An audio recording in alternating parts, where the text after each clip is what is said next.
Assalamualaikum warahmatullahi wabarakatuh. Halo teman-teman kelas 3, gimana kabarnya hari ini? Semoga selalu sehat, bersemangat, dan tetap dalam lindungan Allah Subhanahu wa Ta'ala. Amin. Kembali lagi belajar dari rumah untuk mata pelajaran Pendidikan Agama Islam dan Budi Pekerti kelas 3. Bagi kalian yang belum subscribe, silahkan tekan tombol subscribe terlebih dahulu dan silahkan absen dengan cara tulis nama dan asal sekolah kalian di kolom komentar. Baik anak-anak soleh dan solehah, terlebih dahulu mari kita berdoa kepada Allah Subhanahu wa Ta'ala agar diberi kemudahan dalam belajar dan mendapatkan ilmu yang bermanfaat. Bismillahirrahmanirrahim. Raditu billahi robba wa bil islami dina wa bi muhammadin nabiyya wa rasulah. Rabbi zidni ilma warzuqni fahma. Amin. Anak-anakku yang soli dan soliha, pada pertemuan kali ini kita akan belajar dengan materi senangnya belajar surat An-Nasr. Pembelajaran kedua, pesan dalam surat An-Nasr. Anak-anak solih dan solihah, sebelum kita belajar tentang pesan dalam surat An-Nasr, perhatikan kembali lafal dan terjemahan surat An-Nasr berikut ini. Bismillahirrahmanirrahim.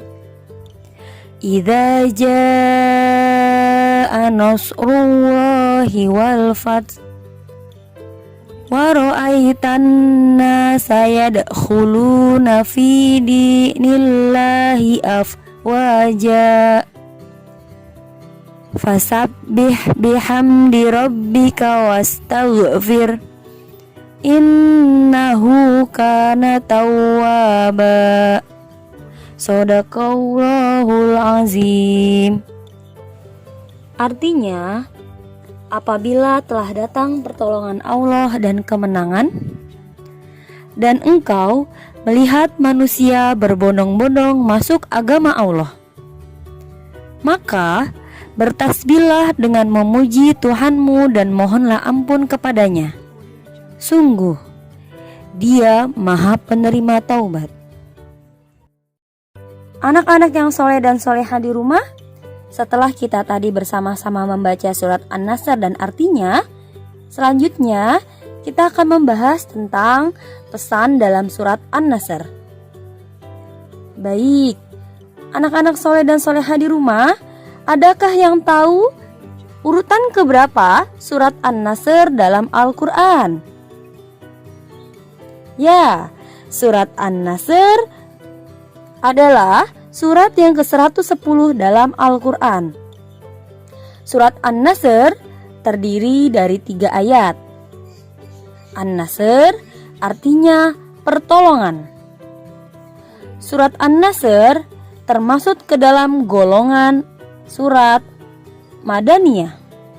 Namun, surat ini turun di kota Mekah.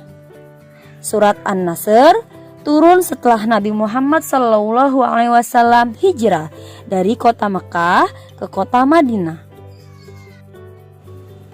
Anak-anak yang soleh dan solihah, dalam surat An-Nasr ini ada sebuah kisah tentang kemenangan kaum muslimin atas kaum Quraisy dalam peristiwa Fathul Mekah atau pembukaan kota Mekah. Kemenangan tersebut adalah janji yang diberikan Allah Subhanahu wa Ta'ala kepada Nabi Muhammad SAW dan kaum muslimin. Peristiwa tersebut terjadi pada tahun 630 Masehi atau tahun ke-9 Hijriah. Setelah berdakwah selama bertahun-tahun di Mekah, Rasulullah hanya mendapatkan sedikit pengikut. Bahkan kaum muslimin di Mekah makin terancam. Banyak dari mereka yang mengalami ancaman, penyiksaan, bahkan pembunuhan.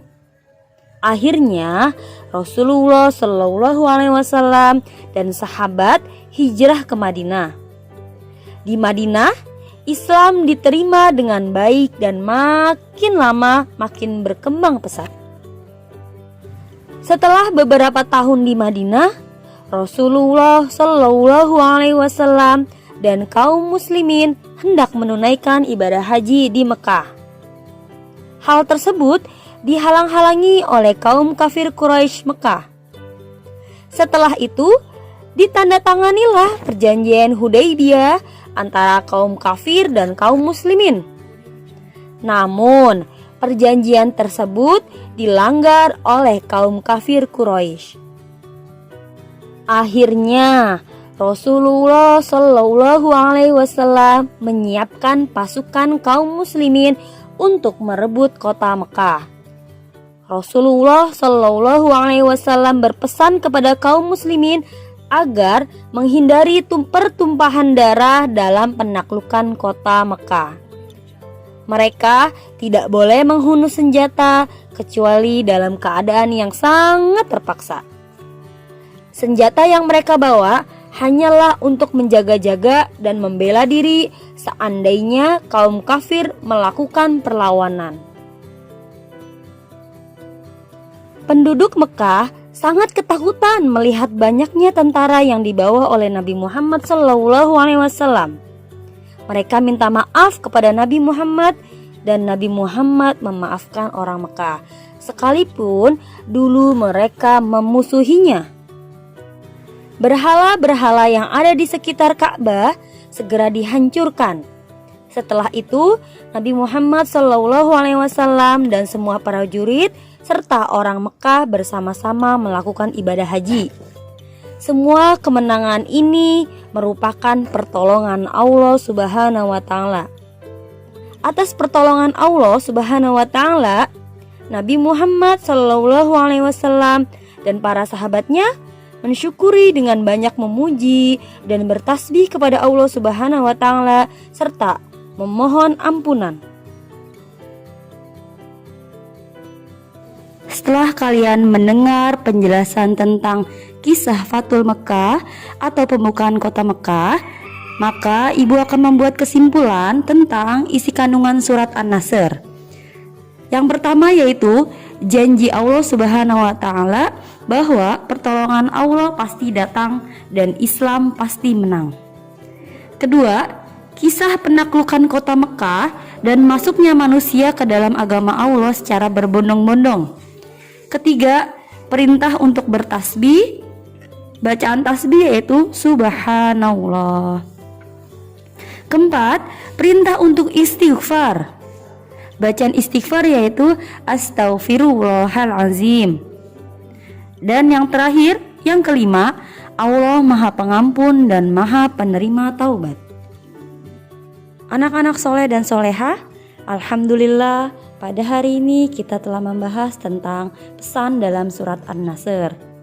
Semoga apa yang kita bahas pada pagi hari ini bermanfaat untuk kita semua. Amin, amin, ya robbal alamin. Kita akhiri pelajaran kita pada hari ini dengan mengucapkan Alhamdulillahirabbil alamin. Sampai jumpa di pertemuan minggu depan. Assalamualaikum warahmatullahi wabarakatuh.